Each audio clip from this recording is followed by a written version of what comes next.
I know how to rep my city. I know how to rep my city. So throw your wood up, Today we have with us Mr. Larry Neely, the myth, the legend, the man with a very powerful story. Of course, like we are all here today because your son brought us all together. Shout out to Vincent. Right.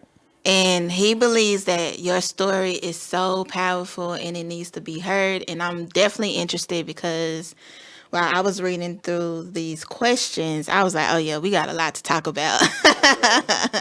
And then, of course, when you sat down, you was like, you pulled up and you was like, yeah, those apartments over there, I was shot over there. I'm like, oh, yeah, we got a lot to say. The South got a lot to say today. Okay. All right. So tell us about your childhood. Let's start from the beginning.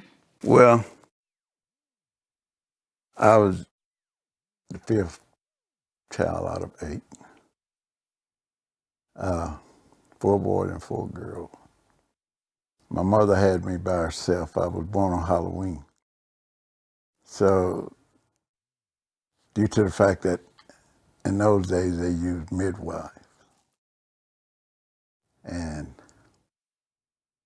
my father was away working, I'm told, and my mother sent my older brothers to go get the midwife. And when they got back, she had already had me. So it made me kind of special, you know what I mean? Mm-hmm. And I used to tell people that was one of the reasons I always had a good rapport with women, because it was a woman hand that touched me first, not a man, you know. Ah. And on and throw them in that Trinity River down there. You know. So after that, my parents didn't want me down there. I find this is probably off topic because now that we have social media, you have more black people, young black people like myself that are looking for these type of stories based off of racism. Do you ever speak about your racist experiences here in America? No, but you know, I really could. I Yeah. tell you, there were two little white boys that my mother used to keep. I never shall forget this story. And man, my mother used to bake the best tea cakes. And man, their mother would bring them down there, and my mother would cook tea cakes, and we would play.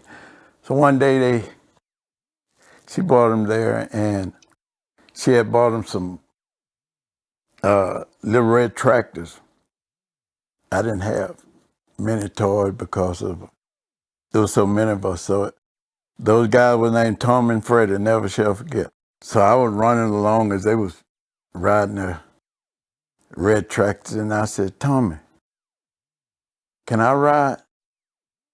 And he said, my mama told me don't let no niggas ride. And that hurt me so bad.